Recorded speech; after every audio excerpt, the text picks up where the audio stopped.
আসসালামু আলাইকুম। প্রিয় শিক্ষার্থীরা, আমরা দশম অধ্যায়ের আরো একটি পর্বে তোমাদেরকে স্বাগতম জানাচ্ছি। এই পর্বে আমরা কথা বলবো ধাতুর ক্ষয় এবং তার প্রতিকার। আচ্ছা, তো দেখো, ধাতুর ক্ষয় বলতে আসলে কি বোঝানো হয়? যে আমরা জানি যে লোহা বা আরো অন্যান্য যে ধাতুগুলো আছে এদের উপর কিন্তু মরিচা পড়ে, লোহায় মরিচা পড়ে, কপারের উপরে তাম্রমল জমা হয় এরকম। তাহলে এখন এই যে ধাতুর যে ক্ষয় কেন হচ্ছে সেই বিক্রিয়াগুলো আমরা এখানে দেখাবো, এবং ক্ষয় থেকে প্রতিরোধ করতে, ধাতুকে ক্ষয় থেকে বাঁচাতে কি কি পদক্ষেপ নেওয়া যেতে পারে সেগুলো নিয়েও আমরা এই পর্বে কথা বলবো। তো চলো আমরা আমাদের মূল আলোচনা শুরু করি।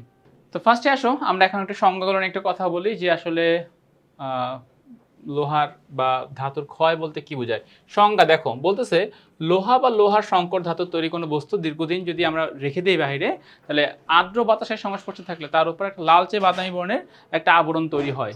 এই লালচে বাদামি বর্ণের আবরণটা একটি ভঙ্গুর পদার্থের স্তর, যেটাকে আমরা কি বলি, মরিচা বলি। প্রকৃতি কি? এটি একটি ধীরগতির জারণ বিজারণ বিক্রিয়া, মানে মরিচা একটা জারণ বিজারণ বিক্রিয়া গেল এটা। এরপরে হচ্ছে মরিচা গঠনের প্রয়োজনীয় উপাদান। মরিচা গঠন হওয়ার জন্য বেসিক্যালি আমাদের যেই জিনিসগুলো লাগে সেটা হচ্ছে অক্সিজেন লাগবে এবং পানি। সেখানে অবশ্যই পানির প্রয়োজন হবে। পানির কি অবস্থা বলো তো?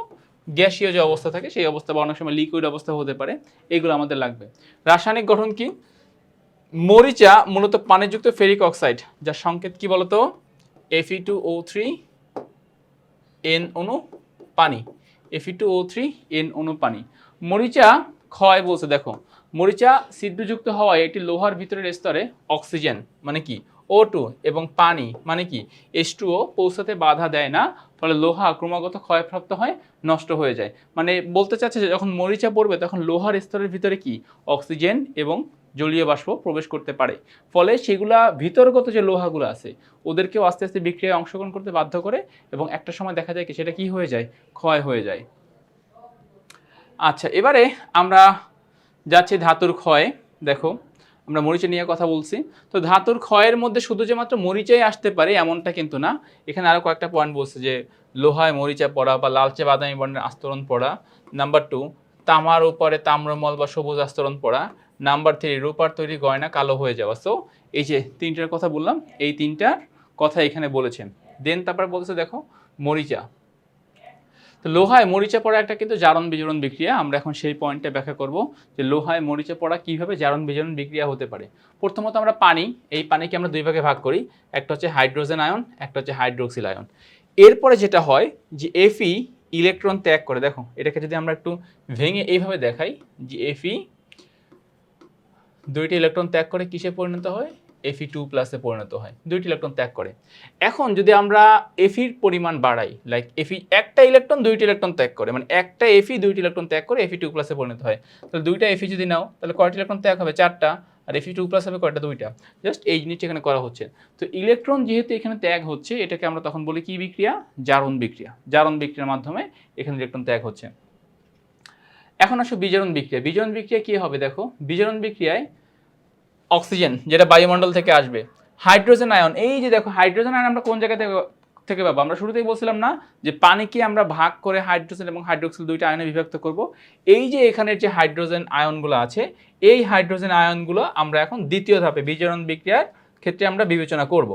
তো বিজারণ বিক্রিয়ার ক্ষেত্রে দেখো বায়ুমণ্ডলের অক্সিজেন থাকবে, পানির বিয়োজনে বায়ুমণ্ডলের অক্সিজেন, পানির বিয়োজনে হাইড্রোজেন আয়ন, এবং Fe যে ইলেকট্রনগুলো ত্যাগ করছিল সেই ইলেকট্রনগুলো পুনরায় আবার গ্রহণ করবে হাইড্রোজেন আয়ন। তাহলে চারটা হাইড্রোজেন আয়ন ইলেকট্রন গ্রহণ করে হাইড্রোজেন পরমাণু আর অক্সিজেন মিলে উৎপন্ন হবে কি? পুনরায় পানি। তাহলে আমরা এখান থেকে পাচ্ছি বিজারণ বিক্রিয়া। জারণ বিক্রিয়া হচ্ছে Feর দ্বারা সম্পন্ন হচ্ছে, ইলেকট্রন ত্যাগ করে Fe2+, আর বিজারণ বিক্রিয়া হচ্ছে পানির হাইড্রোজেন আয়ন এবং বায়ুমণ্ডলের অক্সিজেন গ্যাস ইলেকট্রন গ্রহণ করার মাধ্যমে পুনরায় আবার পানিতে পরিণত করবে। আচ্ছা, এরপরে আসো এর পরবর্তী ধাপ। এর পরবর্তী ধাপে কি হবে? আচ্ছা, আমি একটু এখানে আগে একটু তোমাকে দেখাই। Fe2+ আরও একটা ইলেকট্রন ত্যাগ করে Fe3+ পরিণত হবে। Fe2+ আরও একটা ইলেকট্রন ত্যাগ করে Fe3+ পরিণত হবে। সো এখানে আবার জারণ বিক্রিয়া হচ্ছে, জারণ বিক্রিয়া হচ্ছে, আবার এইখানে আবার বিজারণ বিক্রিয়া হচ্ছে। দেখো তাহলে আমরা এই পয়েন্টটুকুকে বলবো কি? জারণ বিক্রিয়া। বিজারণ বিক্রিয়া ঠিক আগের মতোই, অক্সিজেন আসবে, পানি থেকে প্রাপ্ত যে হাইড্রোজেন আয়ন ছিল সেই হাইড্রোজেন আয়ন এবং ইলেকট্রন এসে পুনরায় কি তৈরি করবে? পানি তৈরি করবে, H2O তৈরি করবে। তো এই যে তোমার এখানে তোমার নিতে হবে কয়টা? চারটা। এখানে নিতে হবে চারটা। এখানে তো 2 অণু পানি তৈরি হয়ে গেল। এইভাবে আর কি আমরা এটা বিবেচনা করি। সো 4টা Fe2 প্লাস 4টা ইলেকট্রন ছাড়বে, 4টা হাইড্রোজেন আয়ন, 2টা অক্সিজেন, এরা পরস্পরের সাথে মিলে কি উৎপন্ন হবে, 4টা Fe3 প্লাস এবং 2 অণু পানি। এই যে 2 অণু পানির কথা বলছিলাম, সেই 2 অণু পানি। তার মানে এইখানে তোমার জারণ বিজারণ বিক্রিয়াটা একই সাথে দেখানো হচ্ছে, জারণ বিক্রিয়া দেখানো হচ্ছে, বিজারণ বিক্রিয়া দেখানো হচ্ছে। জারণ বিক্রিয়া বলে তোমাকে এটা কল্পনা করতে হবে যে 4টা Fe2 প্লাস 4টা ইলেকট্রন ত্যাগ করে 4টা Fe3 প্লাসে পরিণত হচ্ছে। এই 4টা ইলেকট্রন আবার আমার 4টা হাইড্রোজেন আয়ন, পানির বিয়োজনে যে হাইড্রোজেন আয়নগুলো তৈরি হয়েছে সেই হাইড্রোজেন আয়ন এবং 4টি ইলেকট্রন এবং অক্সিজেন, বায়ুমণ্ডলের অক্সিজেন গ্যাস বিক্রিয়া করে আবার পুনরায় 2 অণু পানি তৈরি করবে। আচ্ছা, গেল আমাদের সেকেন্ড ধাপে জারণ বিজারণ বিক্রিয়া। এবারে পরবর্তী ধাপে আসো, এখান থেকে আমরা কি তৈরি করব, এই যে Fe3 প্লাস এবং হাইড্রোক্সিল। দেখো আমরা শুধু বারবার পানিকে বিয়োজিত করেই যাচ্ছি এবং সেখান থেকে আমরা হাইড্রোজেন আয়ন নিয়ে কাজ করেছি, আমরা কিন্তু এখনো হাইড্রোক্সিল আয়ন নিয়ে কাজ করি নাই। তাহলে পানির বিয়োজনে যে হাইড্রোক্সিল আয়নগুলো ছিল সেই হাইড্রোক্সিল আয়নগুলো এই যে Fe3 প্লাস আয়নের সাথে বিক্রিয়া করে উৎপন্ন করবে ferric hydroxide, FeOH3, ferric hydroxide. এই ফেরিক হাইড্রোক্সাইডকে যখন আমরা তাপ দিব, দেওয়ার ফলে ফেরিক হাইড্রোক্সাইড মানে ফেরিক অক্সাইড এবং পানি, বেসিক্যালি এখানে পানি 3 অণু না লিখে এখানে N অণু পানি লেখাটা বেটার, N অণু পানি, NH2O। ওকে, সো এটা লিখলেও হবে আর কি। তার মানে এই যে Fe2O3 3 অণু পানি তৈরি করে, এইটাই কিসের সংকেত, এইটাই মরিচার সংকেত। তাহলে আশা করতেছি তোমরা মরিচা আসলে কিভাবে স্টেপ বাই স্টেপ তৈরি হয় সেই বিক্রিয়াটুকু তোমরা প্রপারলি বুঝতে পেরেছো। এবারে আমরা যাব অ্যানাদার আর একটা তাম্রমল। তাম্রমল কার বলতো, কপারের একটা জাস্ট একটা কপার ক্ষয় হলে যেটা তৈরি হয় সেটাই তাম্রমল হবে। তো আমরা সেকেন্ডে যাচ্ছি তাম্রমলের কাছে। দেখো তাম্রমলের সংজ্ঞায় কি বলছে, যে তামা এবং যেসব সংকরের মানে তামা, ফার্স্ট অফ অল তামা তো আসবেই, এবং যেসব সংকর ধাতুর মধ্যে তামা আছে, ঠিক আছে, যেরকম কে হতে পারে, ডুরালোমিন হতে, সরি ডুরালোমিন না তো ইসের হতে পারে, ওর নাম কি,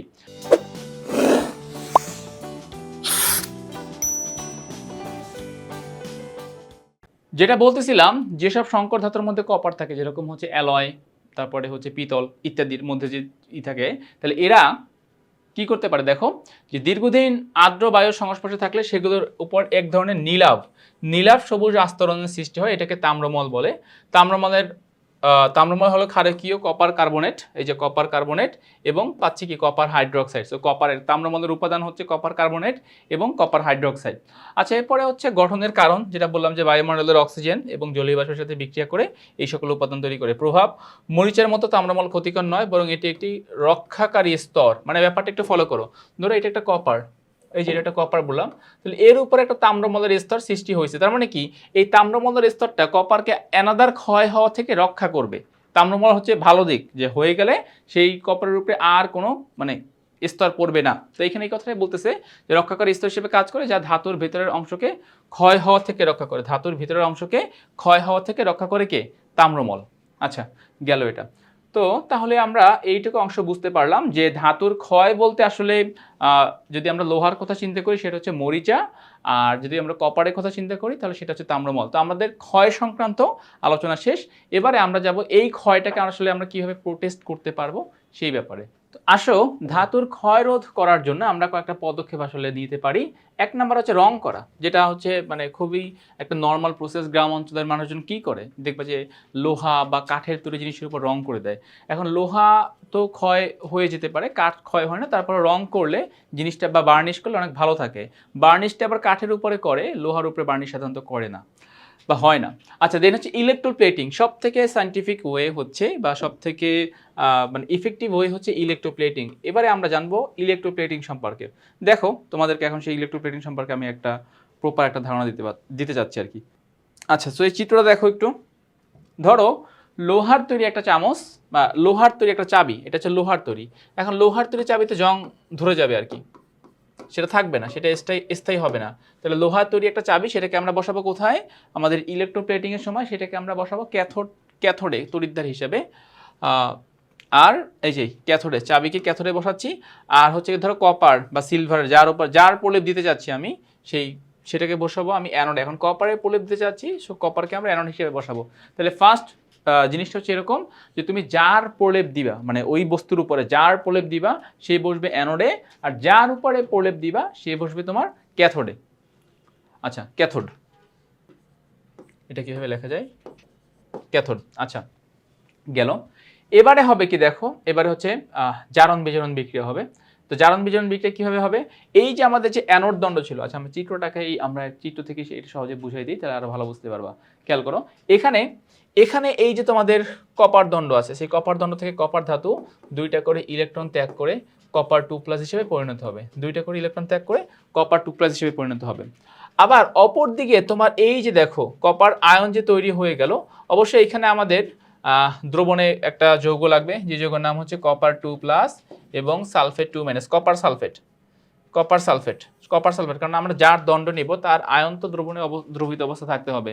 সো ফলে আমার এই দ্রবণের মধ্যে কপার 2+ এবং সালফেট 2- আয়ন এখানে আগে থেকে আমাকে দ্রবীত করে রেখে দিতে হবে। আচ্ছা, তাহলে এই যে কপার 2+ আসলো, এখন ব্যাটারির ঋণাত্মক প্রান্তের সাথে তো এই যে কানেক্টেড কে চাবি, যার উপরে আমরা প্রলেপ দিতে চাই, তাহলে চাবির গায়ে এরকম ইলেকট্রন জমা হবে, চাবির গায়ে এরকম ইলেকট্রন জমা হবে। দ্রবণে যেহেতু কপার 2+ রয়েছে, দ্রবণে যেহেতু কপার 2+ রয়েছে, কপার 2+টা কি করবে, 2টা করে ইলেকট্রন গ্রহণ করে কপার ধাতুতে পরিণত হবে, 2টা করে ইলেকট্রন গ্রহণ করে কপার ধাতুতে পরিণত হবে। তো তাইলে আমরা এটা সহজেই বলতে পারি যে এই যে ইলেকট্রন গ্রহণ করে কপার ধাতুতে পরিণত হলো, এইটাই মূলত কোথায়, এই যে চাবির যে রিং আছে বা চাবি আছে, এই চাবির উপরে প্রলেপ হিসেবে জমা হবে। আচ্ছা, তো এই বিক্রিয়াগুলোই এখন দেখো তোমাকে এখানে মানে সহজে দেখানো হচ্ছে। কপার 2টি ইলেকট্রন ত্যাগ করে কপার 2+ পরিণত হলো। আবার বিজারণ বিক্রিয়ার ক্ষেত্রে যেই কপারটা ইলেকট্রন ত্যাগ করলো, যেই কপারটা ইলেকট্রন ত্যাগ করলো, সেই কপারটা ইলেকট্রন ত্যাগ করার পর কি হয়েছে, কপার 2+ আয়নে পরিণত হয়েছে।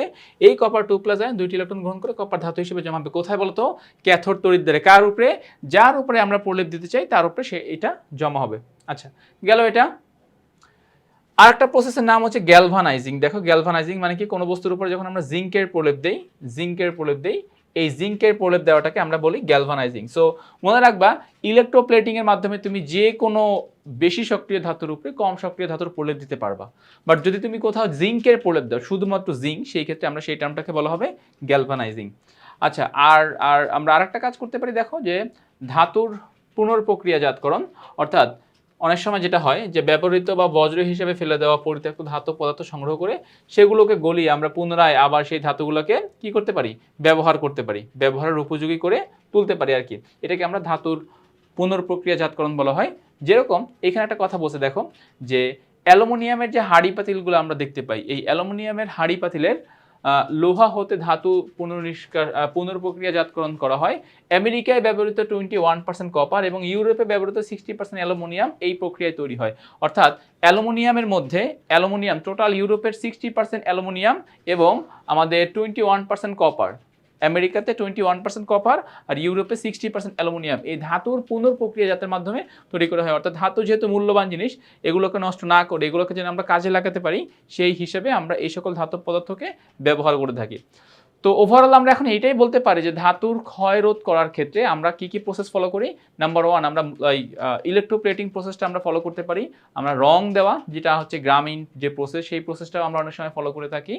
আর একটা হচ্ছে গ্যালভানাইজিং, যেটাতে কোনো একটা ধাতুর উপরে জিঙ্কের প্রলেপ দেওয়া হয়। এবং সর্বশেষ যেটা বললাম, যে ধাতুর পুনর্প্রক্রিয়াজাত, অর্থাৎ ফেলে দেওয়া কোনো একটা ধাতুকে আমরা পুনরায় আবার সংরক্ষণ করে সেটাকে আমরা রিইউজ করতে পারি। এতে করে আমাদের খরচ যেমনিভাবে কমবে, অপচয় হওয়া থেকে আমরা ধাতুকে রক্ষা করতে পারবো।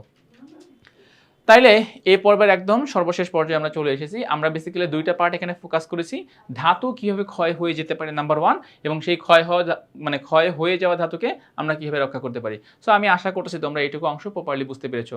আজকে এই পর্যন্তই, নতুন কোনো পর্বে আবার তোমাদের সাথে দেখা হবে। ততক্ষণ সবাই ভালো থাকো, সুস্থ থাকো, আল্লাহ হাফেজ।